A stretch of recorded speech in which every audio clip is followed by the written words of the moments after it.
What's up, everyone? Welcome to the review room where we talk everything rugby. Start off with the All Blacks Fiji game. I thought the All Blacks looked quite good in that game. Had good conditions to play with. The backline had a lot of time and space to make decisions. Uh, Damien McKenzie did quite well to unlock the defense of Fiji.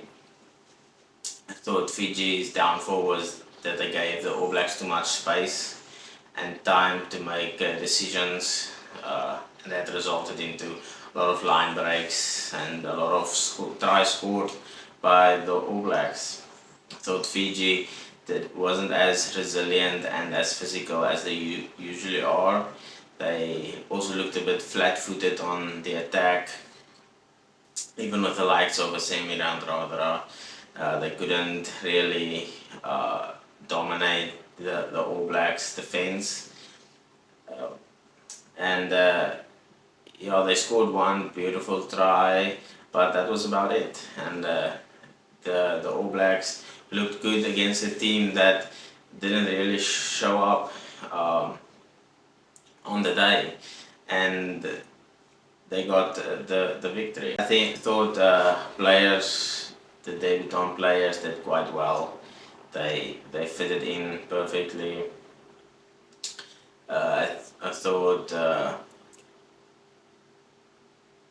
I thought Damien McKenzie controlled the game well.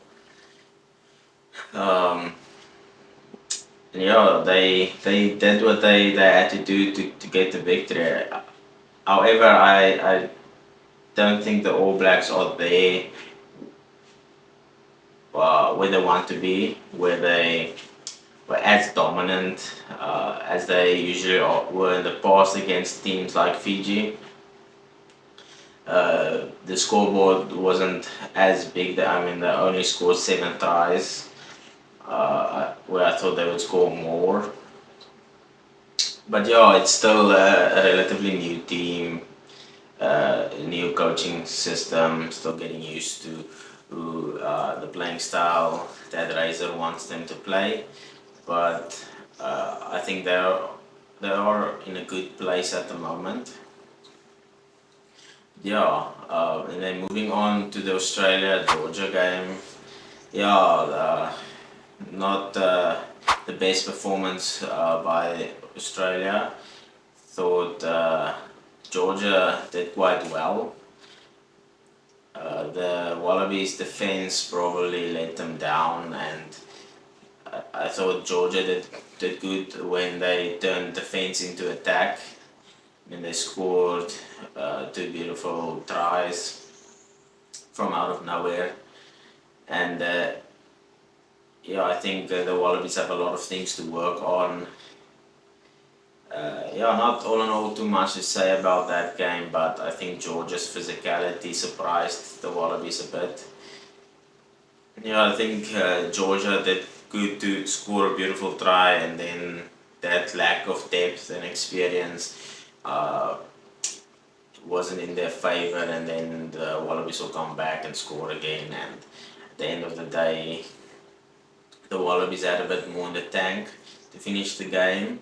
But I thought Georgia did quite well, and they certainly surprised me the way they played. I think the Wallabies have a lot to work on, especially if they want to compete against the likes of the All Blacks and South Africa, and maybe even Argentina. But still a young team, also new coaches, getting used to each other, but a lot of things to work on, especially on the fence. And also they got a red card, which I felt was fair, because the laws, you can't when you jump to a charge down, you can't turn your body in the air. You have to still look after the player that kicked. We saw the incident that ended Pat Lambie's career. And I think so. Just it's unacceptable, and unfortunately, his knee hit the Georgian player in the face. So I thought that the red card was fair. Moving on to the Springbok Portugal game, it was a big occasion for Salman Murad, who became the 66th captain of the Springboks. Thought he did quite well leading the team. The Boks started fast but wasn't clinical enough, and maybe got too excited, overplayed their hand a bit, and it resulted in Portugal scoring the first try. Well deserved try, I would say. But then the Boks came right back, and Jan-Hendrik Wessel scored his first try for the Springboks in his first game. And yeah, I thought the young guys, the debutants, did quite well. A lot of debutant tries, well deserved. Thought Ben Jason Dixon was extraordinary in that game. You could see he spent a lot of time with the likes of Pieter Steff de Toy. He did a lot of pick up and go like Pieter Steff did, and he was just extraordinary. I think Jan-Hendrik Wessel surprised me on the loose head. He did very well, won a few scrums, and and then the big name Shasha Feinberg and Komuzulu is just extraordinary, something for the future. The way he unlocks teams, his kicking game, his kicking accuracy to the poles, it's just extraordinary. And I thought Archie Snyman played very well. It was the spine of the forwards. It was the matured head between all the youngsters, and I thought he did quite well. He took on 4 Portugal players at once, and yeah, the word that goes around is he only told them that Messi's the GOAT, and that upset the Portuguese player, and it resulted in the fight. But yeah, and I thought the box physicality was just too much for Portugal to handle. I mean, at one point the Portuguese players were all over the place playing. The medicals were on the field, and they just couldn't handle the physicality. They subbed their front row before off time, so if that happens, it's not going as according to plan. And just all in all, a good performance from a young, determined Bok team. However, I thought the Bok's discipline let us a bit down. Wasn't as clinical in certain parts of the game. Offsides or unnecessary crocodile rolls, and where the ball carrier runs away for his support, and then the cleaners get to the ruck too late, and then they miss the clean, and it results into a crocodile roll, and then it gets a yellow card and stuff like that. But that's all fixable things they can work on. But yeah, I think the Boks are in a good place at the moment. They have good talent coming through, enough depth in every position. I would like for the first game against the Wallabies, with the injury of Franco Mostert, I would like to see Pieter Steff go back to lock, and give Ben Jason Dixon a chance in that 7 jersey against a tier 1 team.